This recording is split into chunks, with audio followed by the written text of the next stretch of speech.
I'll get started. Thanks. Yes, thank you for telling me recording in progress. Um, so, um, Thanks for having me. It's always a pleasure to talk to people I have not worked with before, but who are very interested because you get weird new ideas, and that sort of tells me where I should go with my research. So I am expecting to gain a lot from like hearing you and your comments and your feedback, right? So, and again, I don't have too many slides. I was thinking it would be more discussion like. So if you have any questions, concerns, this looks weird, just stop, ask me, and then I can chop away slides at the end, if I'm going over time. But anyway, I probably have 30 odd slides, maybe fewer, so it shouldn't take that long. All right, so I'm going to talk about node embeddings in graphs. You know a lot about fairness. I have seen that you have already had talks on graphs, so I don't have to set it up too much. But as a general overview, what I am going to talk about is going to be what I think is a basic problem with node embeddings. And it's basic in the sense that almost all node embedding methods have to deal with a particular problem. And the answer they come up with is to make certain assumptions, similarity assumptions. Once you make these assumptions, this has several consequences. One of those is that there might be hidden biases in those assumptions, and I'll give examples of that. So you might end up with perhaps things that are somewhat unfair, and it's hard to quantify exactly because it depends on how does the bias in the assumption lead to the bias in the embedding and so on. But the moment you make this assumption, you are leaving yourself open to such risk of unfairness, risk of biases. But it's not only a fairness problem, because once we make these assumptions, there are other ways. We tend to lose explainability, for instance. Sometimes the intuitions go wrong. So I'm going to discuss this not solely as a fairness issue, but as a much more general issue. And one aspect of it is that you might end up with unfairness. Right?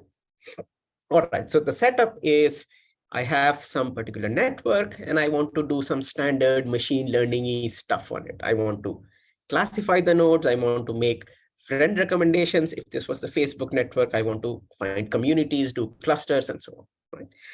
Now, this basic setup applies to many different things. Of course, the standard setup is you have a social network. Each node is a person. Each link is a friendship. And then you want to do friend recommendation, find communities, do targeting or ad targeting if you're evil. Once upon a time, I worked at Facebook, so I am half evil, but that was 8 years ago. But it's not just social networks, right? You could have the same setup for like product networks. So you have nodes that are products. You connect them based on how many customers buy both products. Right? And this might help you identify related products. So the prototypical example is maybe you figure out that people who buy Rolexes also tend to enjoy golf via some network analysis because they are all rich people and hence they buy rich kinds of things, perhaps. Right? That's a generic example. You might have a knowledge base. The nodes are articles that different authors have written, let's say help articles on various topics. And then whenever one author wrote a help article, he or she said, here are a few other related articles on similar topics. But I don't know the entire knowledge base, so I connected to only a few of these related articles that I was aware of.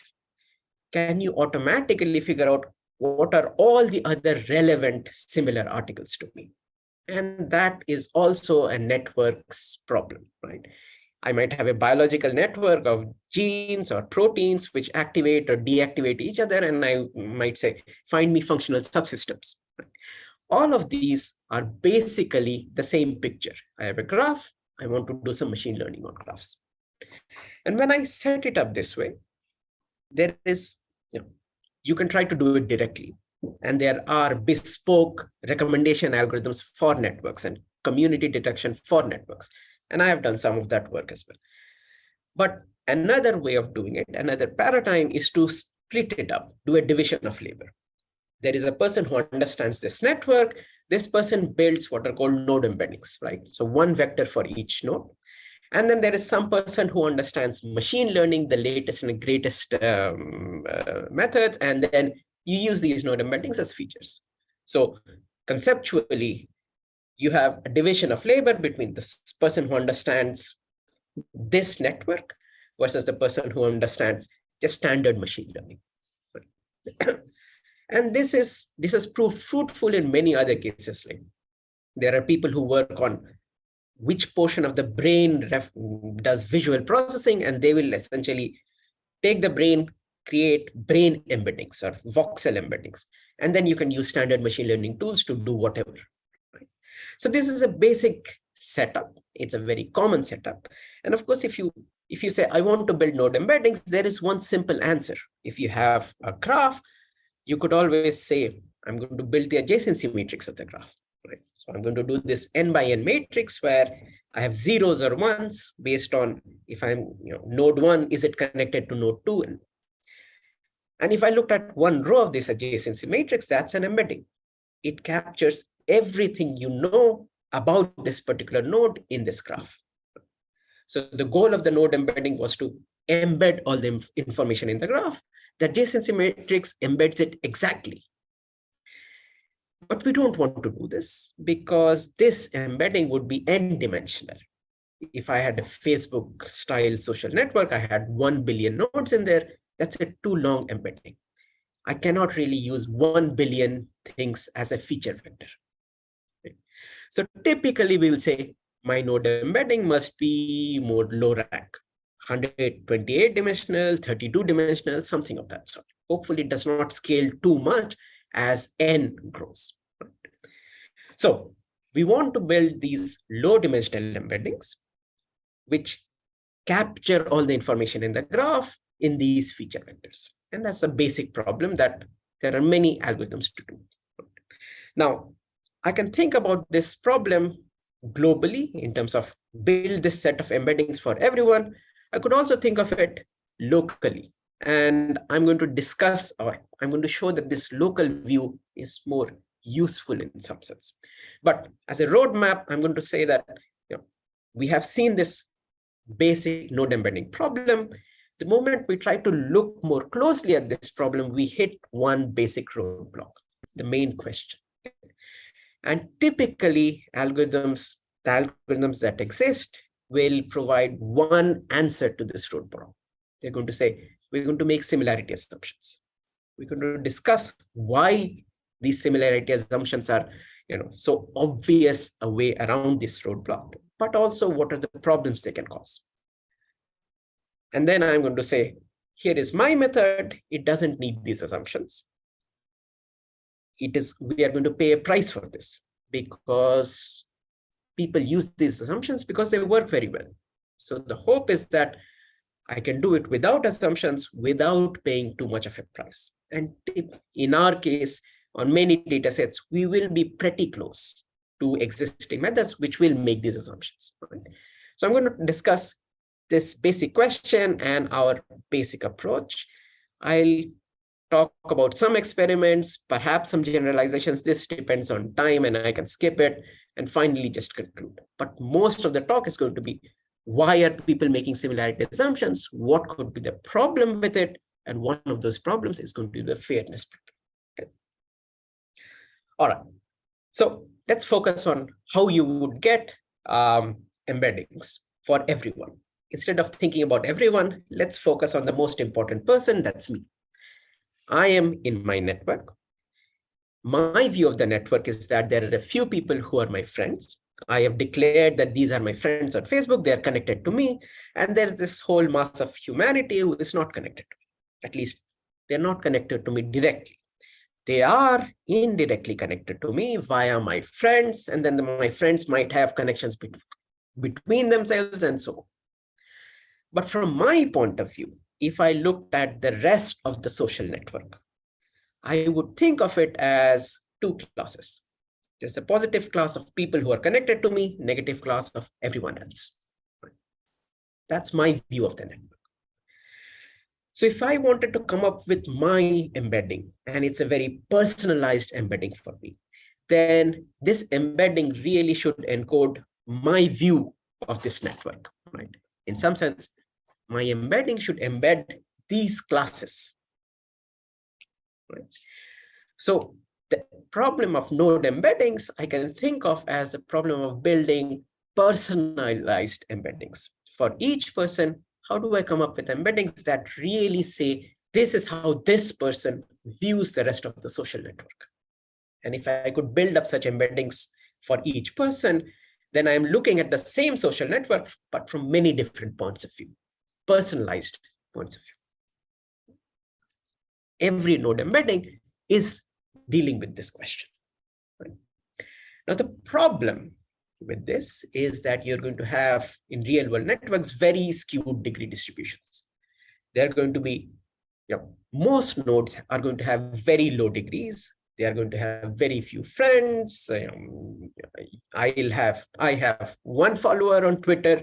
This follower is a bot, for instance. So I have very few low degrees, but there'll be some people who have extremely high degrees. Justin Bieber, Kim Kardashian, I don't know who is the current record holder. Right? So you're going to have a huge amount of skew. But what does it mean for the node embedding problem? What it means is that most of the time, you're going to have a situation where the person has very few people in the positive class, very few friends, maybe 10 friends, maybe 5 friends. I have not declared too many friends. You're going to have most of people in the negative class. So you're going to see extreme class imbalance. So if I want to build these node embeddings personalized for each person, then I have to deal with these particular constraints. There is no way around it. Every node embedding method must deal with this because it's there in the data. Right? So how do I deal with it? I have very limited data for the positive class. I have a huge class imbalance.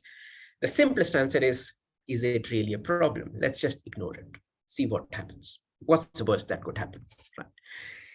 And one of the original node embedding methods, when it got started early on, in the early 2012, 2013 is when people were really working on node embeddings. So line was one such method. They didn't say in so many words that we are ignoring the problem, but this is essentially what they were doing. So line first order proximity doesn't work all that well.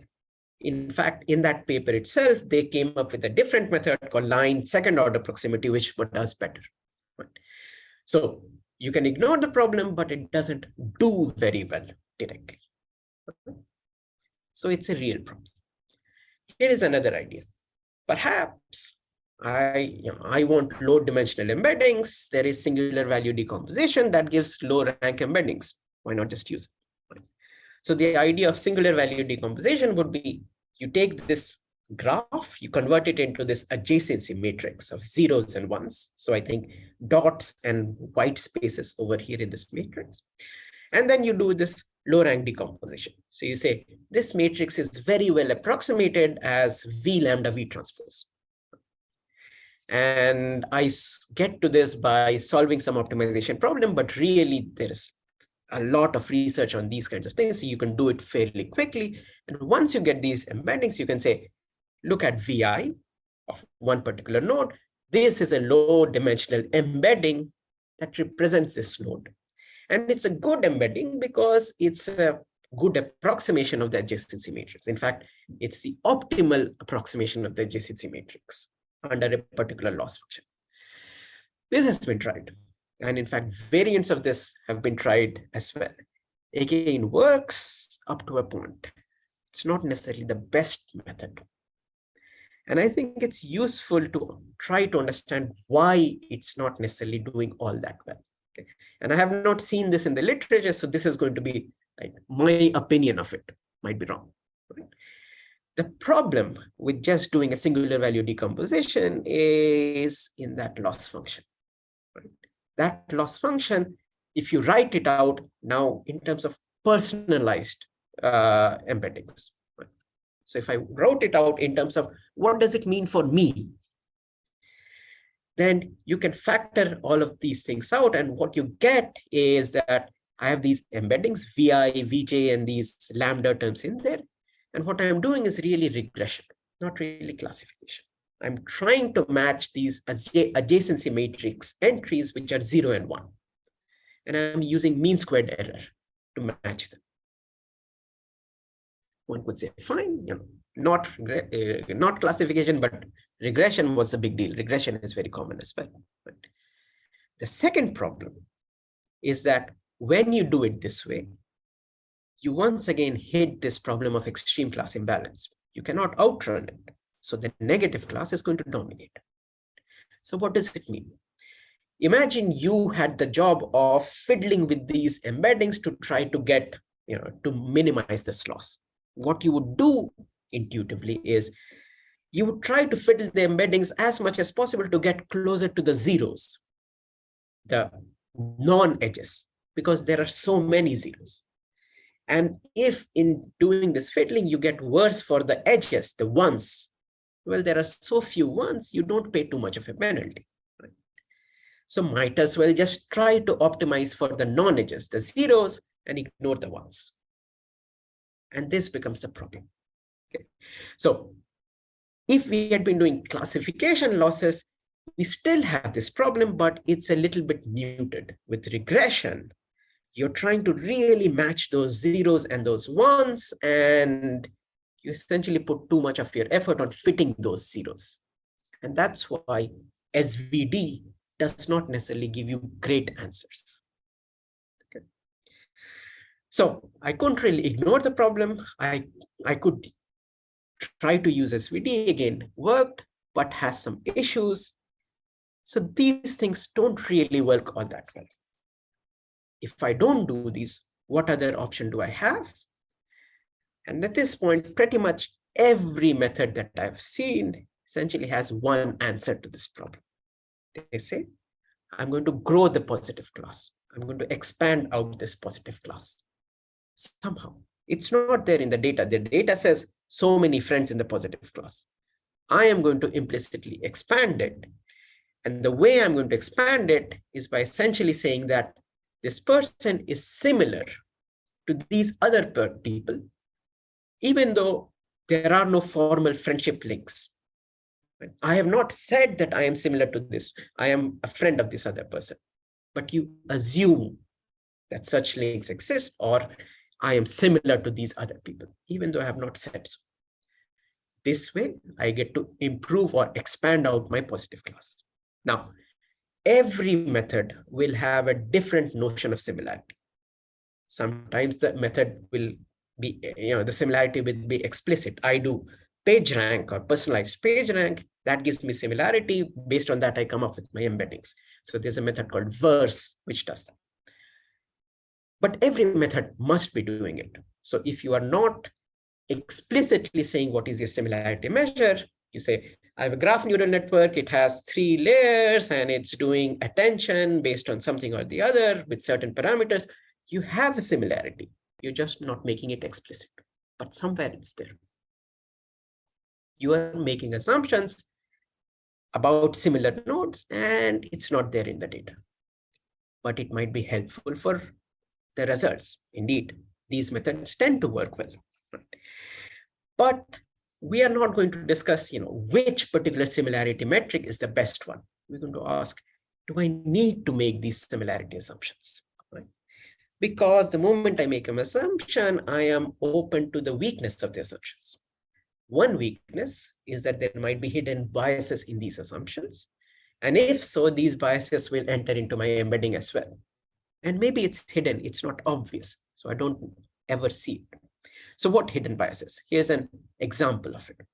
So suppose I did similarity using something called commute time or hitting time. These are random walk-based measures of similarity. Back when I was doing my PhD, like in 2004, 2005, these were very commonly used measures because there are nice properties. It's a distance metric. You get triangle inequalities and all of those things to hold. Now, I could have done such a similarity metric, used it in my embeddings, and then later on in 2014, von Luxburg and others would end up saying that, look, under realistic graph models, commute time similarity is pretty much the same as similarity to or assuming links to high degree nodes. In fact, there's a very specific formula for it as well. It's just 1 over degree. So it means I am assuming links to people who are very popular, irrespective of where they are in the network. And this is a weird sort of a thing because possibly if I am an introvert, I don't have too many friends. And so by commute time, no one really assumes links to me. Presumably that leads to my embedding being weird. Perhaps it's low quality, perhaps it's unfair to me. It's very hard to quantify it, but you can't say no to it because the similarity measure you used had some weirdnesses in there. Now, the answer is not, let's not do commute time, let's do something else. In 5 years, some other smart guy might come ahead and say, this has some hidden biases. Right? Anytime I can make an assumption, I cannot write down for sure that this assumption will not lead to poor quality for some groups. This assumption does not have any biases. So the question is, do I need these assumptions? Can I get around it? Here is another problem with assumptions. Quite often these assumptions are based on intuition, but sometimes the intuition is not going to match. So let me give an example. Right? In social networks, there's a lot of literature which says that if you have 2 people and they have lots of friends in common, then it's reasonable to assume that these 2 people are friends also, or soon going to be friends. Right? This is called triadic closure. It's been there in the sociological literature since the 1970s. There are many reasons to expect this to happen. So it's intuitive for social networks. So if you used a similarity measure that counted the number of shared friends between us and use that to assume similar links, probably reasonable.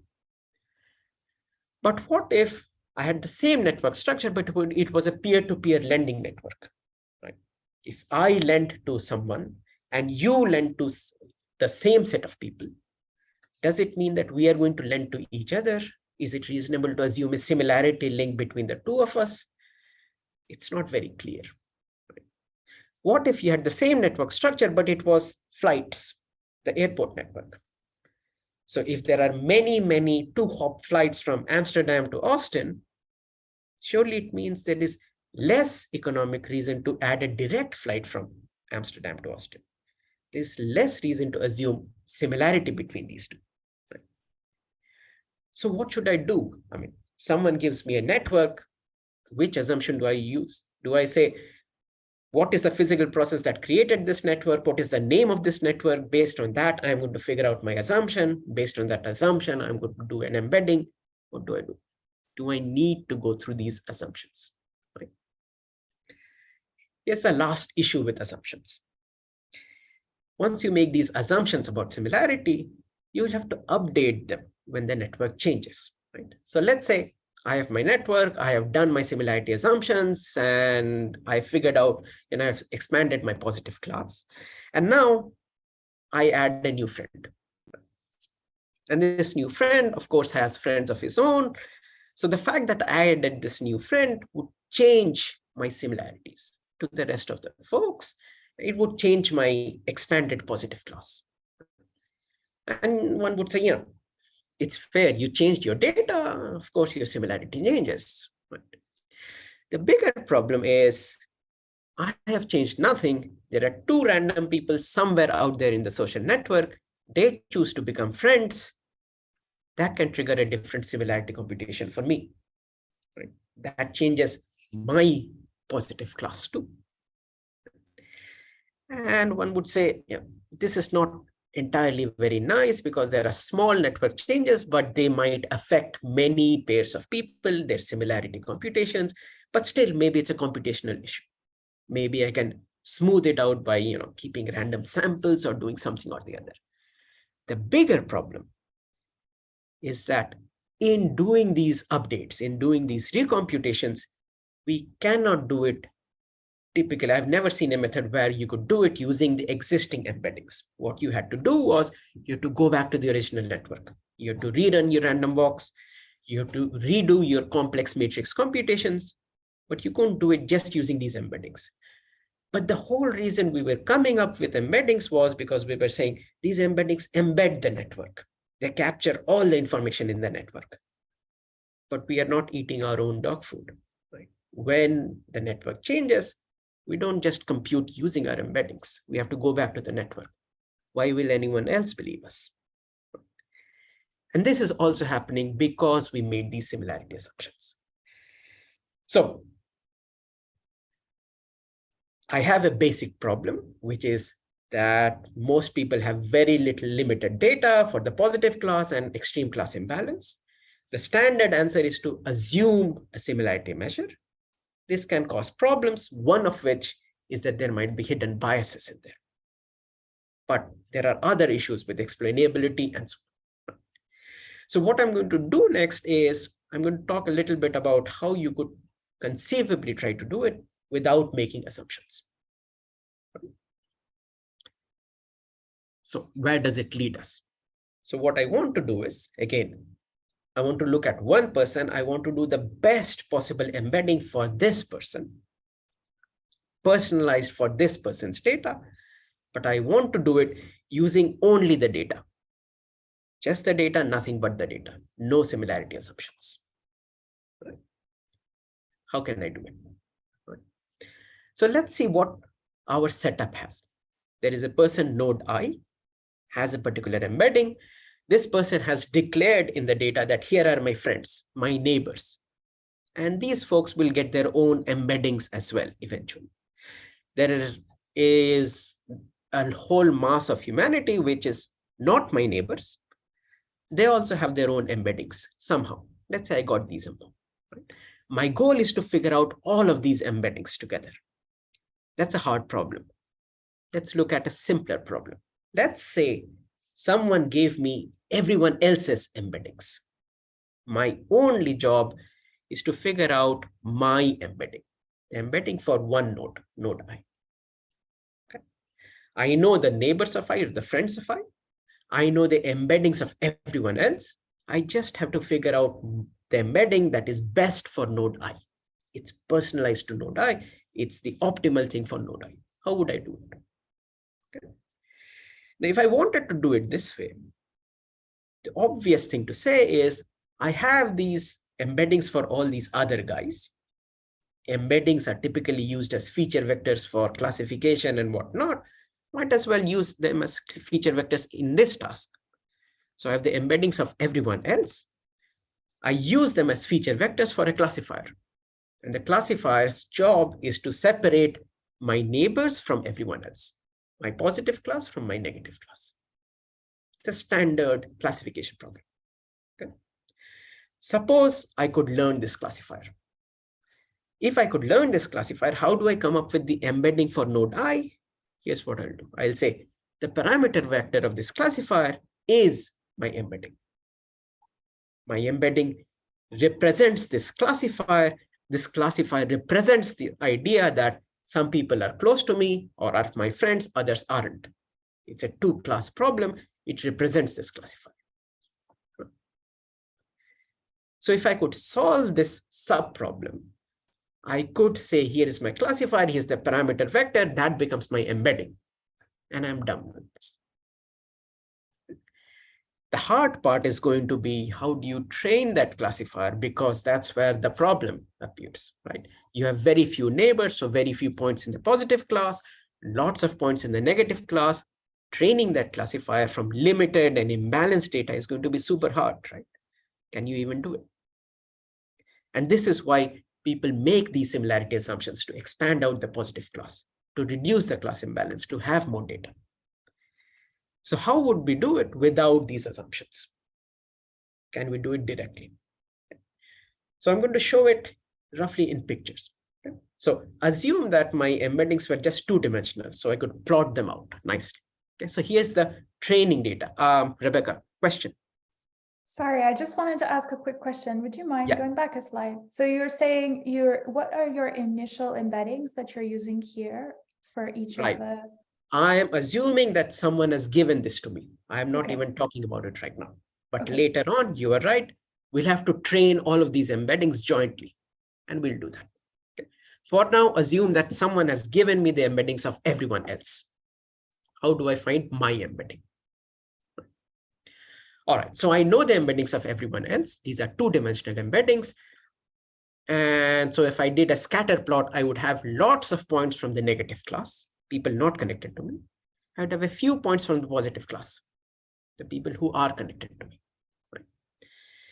Now, what is the problem with classification here? For the positive class, I have very limited data, but what I think is, there is a data distribution there. I just have very few samples from this distribution. Now, if I try to learn a classifier based on these few samples, what is the problem? The problem is going to be that for this minority class, any sample statistics that I calculate are going to be very unreliable. Too few data points. Unreliable as in what? So let's say I could calculate the mean of these points if I was looking at the second moment of these points, the covariance matrix of these points. We know for a fact, and we can prove it, that the sample covariance is skewed. It's stretched in some directions, it's shrunk in some other directions. In some directions, the variance will look like it's zero, even though the true distribution probably doesn't have zero variance in it. So the sample covariance is actually unreliable. You can't use it. And if you cannot calculate the sample covariance, that's just the second order moments, you can forget about higher order moments. But without these moments, how do you estimate the distribution? Without this distribution, how can you figure out a classifier? So here's what we are going to do. Our first step is we can't use the sample covariance. Instead, we are going to use a robust covariance estimate. And there is a lot of statistical literature on constructing robust covariances. And the main idea is that it gives you something that is closer to the true covariance in terms of mean squared error and whatever other metrics. Okay? And you can calculate this even from a few data points. So instead of the sample covariance, use the robust covariance and just take what the statisticians give us. But just a covariance isn't enough. I need a distribution. I need higher order moments, and I cannot really estimate them at all. So what do I do? To get that smooth distribution, what I'm going to do is I'm going to use that robust covariance in a kernel density. And this kernel is specifically chosen to express the fact that this is the maximum entropy kernel. It's a kernel which expresses the fact that I know the covariance, but other than that, I am very uncertain about all the other higher order moments. So my entropy is the maximum possible entropy, but I have this particular covariance. So that's the only constraint on the entropy. So it gives me essentially a smooth, robust distribution.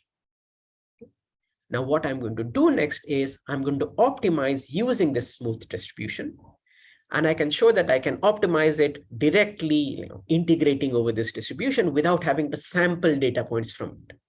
So on one side, I have these negative class samples. On the other side, I have this smooth kernel density.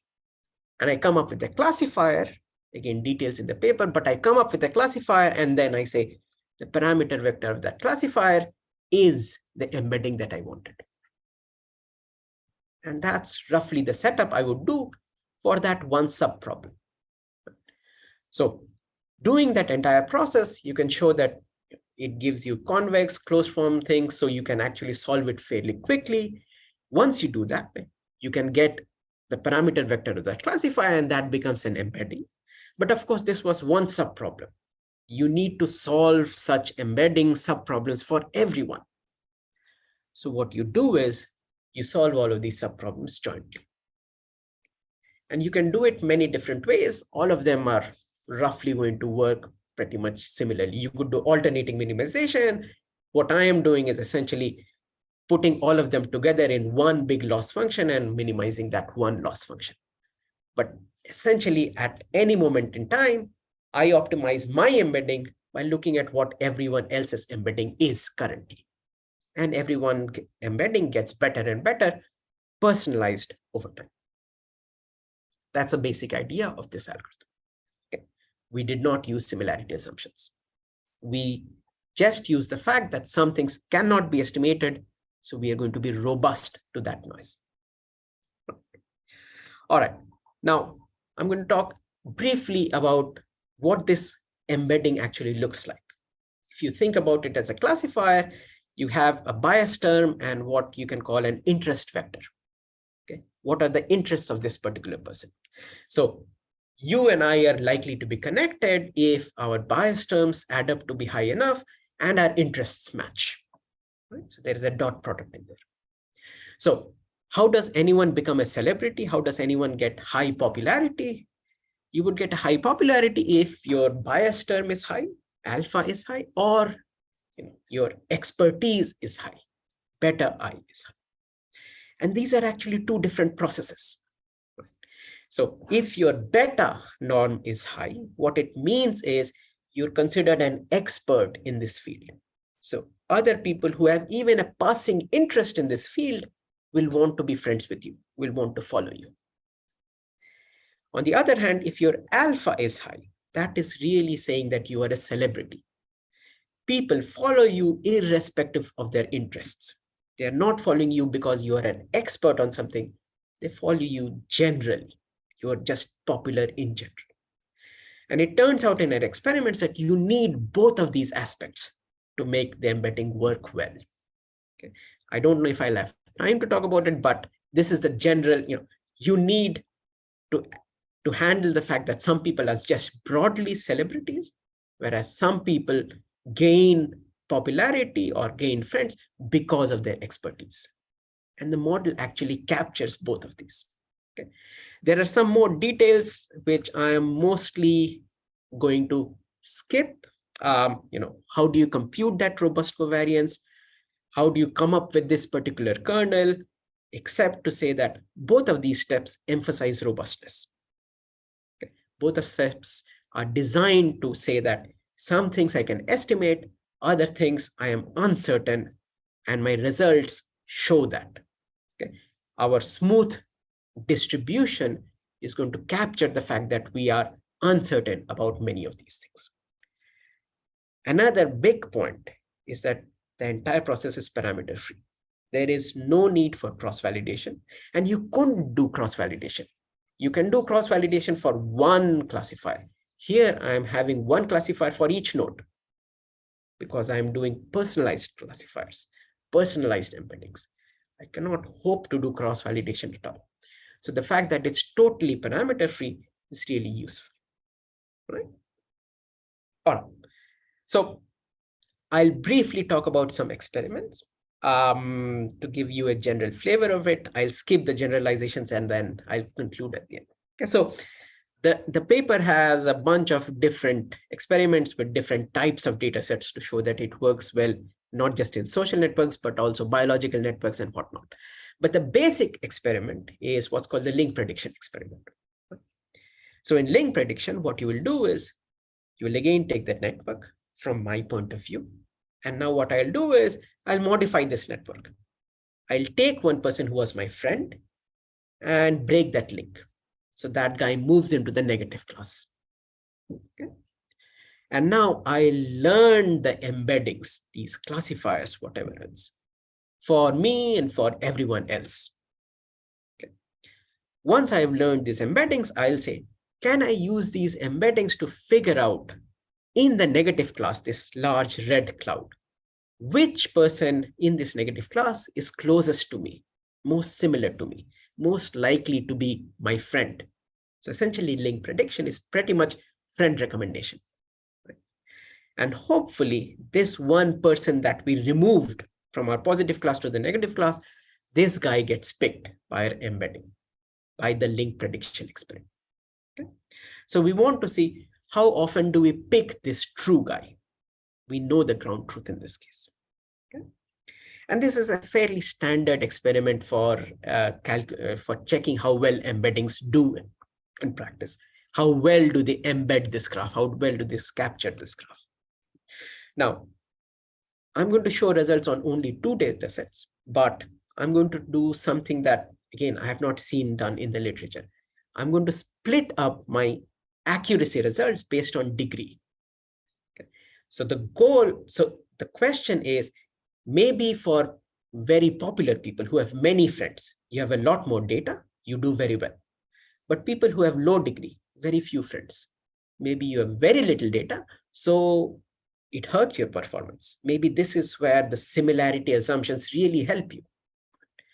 So when I look at these accuracy measures, I'm going to split them up based on the degrees of these folks, the popularities of these folks. And again, without going into the details, what we seem to find is that even without making assumptions, we tend to do fairly well, even for the low degree individuals. So we are looking at high degree versus low degree. For high degree individuals, we do better. But for low degree individuals, we are doing worse, but still comparable to other methods. It's not hurting all that much. The lack of similarity assumptions does not seem to hurt too much. And we show this over many different data sets as well. It's not going to be the case that we are much better than existing methods, but we are not going to be much worse or statistically worse either. So the lack of similarity assumptions did not hurt all that much. You can have a similar question about, how robust is this? How many dimensions should you use, right? So as you increase the number of embedding dimensions, you are essentially saying, here are more degrees of freedom. Here are more chances to overfit to the data. Right? So if I kept increasing the embedding dimension, you would eventually expect the accuracy to fall because you overfit to the data. But again, we don't see too much of an effect there. And this is again happening because we were being robust. We were saying that there are many things we do not know. We cannot trust the data exactly. And this is somehow saving us from overfitting, even when we increase the dimensionality and we say, we make it more prone to overfitting. But we seem to avoid that problem thanks to that robustness question. Right? Here is another example. That's just looking at, did we need to do all of this stuff? This robust covariance, this smooth distribution. What if we didn't do it at all? Okay. And what you find is, if we didn't do it, it would lead to a reduction in accuracy, even if we kept everything else the same. Right? Just solve these sub-problems, but without the robustness. It would actually hurt accuracy. Again, the specific numbers are not as important as the general idea that robustness seems to help. And in fact, I was somewhat surprised, the bias terms are super useful. So if I created the same model, but without bias terms, it actually leads to a big drop in accuracy.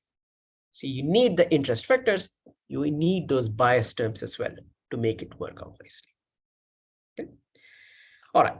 So I think I'm pretty close to the end. So what I'm going to do is I'm going to finish off by saying, what is the one key takeaway of this? Okay. The one main thing that I would like to say is that an embedding is a classifier.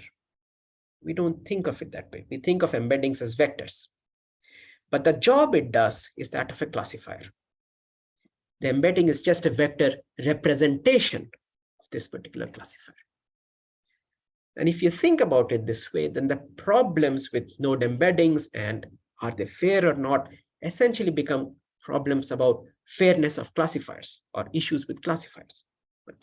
The classifier has to be optimizing a loss on some distribution. That's how every classifier works. For that, you need the distribution. Ain't no way you can get it from limited data. The information doesn't exist. The signal isn't there. So what are you going to do? Most methods are going to do this. They're going to come up with a proxy distribution. They're going to say, I'm going to build this up from my data plus assumptions. These assumptions could be well motivated. They could be domain knowledge, for instance. Right? But the hope is that by using these assumptions, my distribution becomes close to the true distribution. It's an estimate of the true distribution. And hopefully then my classifier learns the right sorts of things. But I did have to make those assumptions. If those assumptions are wrong, I have problems. If those assumptions have biases, I'll have problems. And maybe I won't even know that I have problems. So what we are doing is we are coming up with a robust distribution. The difference is that there is no claim being made that this robust distribution is actually a good or accurate estimate of the true distribution, right? It's probably pretty far from the true distribution. But the way we build this robust distribution is by saying, I'm going to extract from that limited data whatever I can reliably estimate, my robust covariance. For everything else, my distribution is going to be the maximum uncertainty distribution. It's going to express the fact that I am uncertain about everything else. Those higher order moments, I'm uncertain about them. I don't know them. And hopefully, since the distribution says that it's uncertain about these things, when the classifier optimizes its loss on this robust distribution, the classifier learns to focus on the more reliable aspects of it, learns to ignore the less reliable, the uncertain aspects of it. And that is why this particular method hopefully can work well, even though it's not making those assumptions. Those assumptions presumably were not that critical. Okay? So there is code available and it's written in PyTorch. It's parameter free, so it's one and done. You try it on your data set. If it doesn't work, I'm sorry, but you can move on to your next favorite method or whatever. You do not have to do hyperparameter tuning or any such thing. And it's fast enough, at least comparable to other methods. So yes, if you have free time, try it. All right, I've taken too much time. Sorry about that. Happy to take any questions if there are any. Thank you so much for your presentation. I open the floor to everyone who wants to ask. Yeah, round of applause. Thank you. Yeah. I have questions as well, but I will leave them for other people first. Go for it. Andres? I have a quick question.